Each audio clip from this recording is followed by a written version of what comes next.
A Practical Guide to Self-Hypnosis by Melvin Powers, Chapter 5.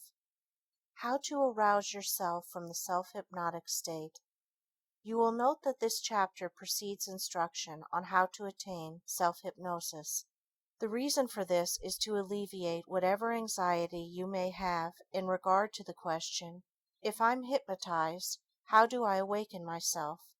It is important to understand that even though you are hypnotized, you are in control. You are aware of your surroundings, what is going on about you, can think clearly, and can arouse yourself very easily.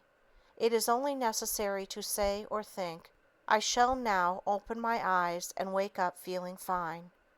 You could also give yourself a specific count and say, as I count to 5, I'll open my eyes and wake up feeling wonderfully well and refreshed. 1, 2, 3, 4, 5. It should be remembered that while we sometimes use the word sleep to describe the hypnotic state, we are not actually referring to true sleep. This accounts for much of the confusion. The individual thinks, if I'm asleep, how can I awaken myself? If the subject were asleep in the true sense of the word, this would be impossible. Actually, the subject is in a special or heightened state of awareness. In self-hypnosis, he is extremely conscious, although his general physical appearance is one of passiveness. In the self-hypnotic state, the individual consciously gives himself whatever suggestions he desires. This proves he is conscious, and therefore can awaken himself with the appropriate suggestions.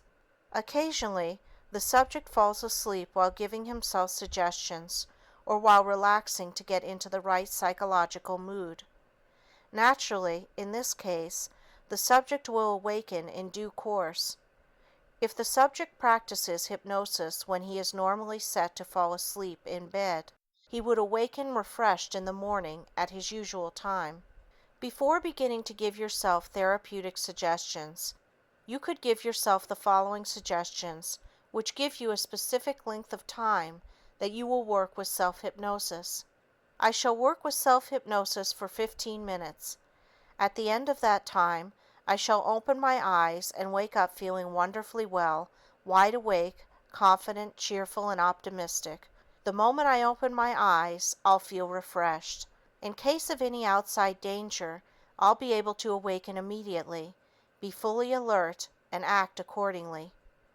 You will notice that these suggestions take into consideration the possibility of something happening of danger to the individual, such as fire, etc. These points arise in the minds of most individuals attempting self-hypnosis and are well taken. You could also set an alarm clock to awaken you at a designated time.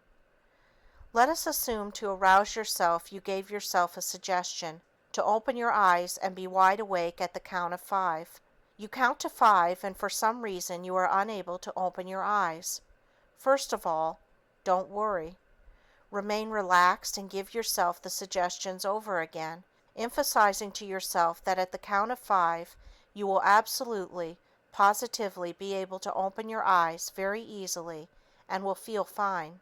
You then begin the count again, reiterating between each number that you will positively open your eyes at the count of 5 and be wide awake. This should do it. Should this not do it, may I reassure you again, don't become alarmed. Relax for a few minutes and try again. You'll be able to open your eyes and wake up. I hope I haven't frightened you with the prospect of not being able to awaken. I bring this up only to acquaint you with the procedure to use. Actually, the problem of dehypnotization is a rare one. I should point out a very important fact. I have never had a subject practicing or using self-hypnosis tell me he had the least bit of difficulty in awakening himself from the self-induced hypnotic state. I have had persons tell me that they heard or read of a case where the hypnotist could not bring the subject out of the hypnotic state, and as a result, the subject slept for so many days. Not one of those stories could be documented. Years ago, for publicity purposes, stage hypnotists would have a subject sleep in a store window for several days. This was on a voluntary basis, though, and should not be confused with what we are discussing. In working with subjects, I have very rarely had a subject who did not awaken at a specific count, but I have had this experience. I have usually found that the subject is so relaxed that he just didn't want to awaken for fear of losing this pleasant sensation. When the subject doesn't awaken, I merely ask him in a calm manner, "Why don't you wish to wake up? You can answer me without awakening from the hypnotic state."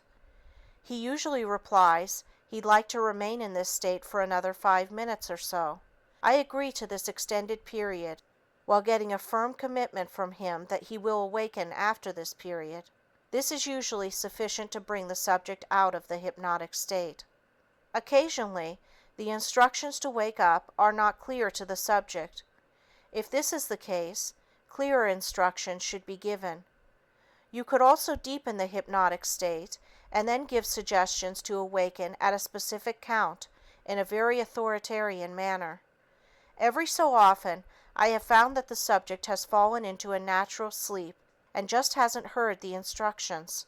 In this case, I raise my voice, which is usually sufficient, or gently shake the subject, awakening him as you would any sleeping person.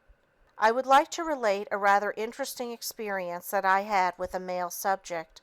I had worked with this particular subject 6 times previous to this occasion. He was a good hypnotic subject, and he failed to awaken in the usual manner. Since he had carried out several post-hypnotic suggestions, it was rather perplexing to analyze what had happened. After about 10 minutes, he finally agreed, while he was under hypnosis, to awaken at a given count. I asked him what was the nature of the difficulty. He replied, "I wanted to see how you would react." In conclusion, having difficulty in dehypnotizing yourself is extremely rare. Should it happen, keep calm and repeat the suggestions with emphasis. Even in heterohypnosis, where the hypnotist hypnotizes a subject, it is extremely rare. There are explainable psychodynamic factors for this. However, they can be met adequately while the subject is under hypnosis. End of chapter 5. Recording by Andrea Fiore.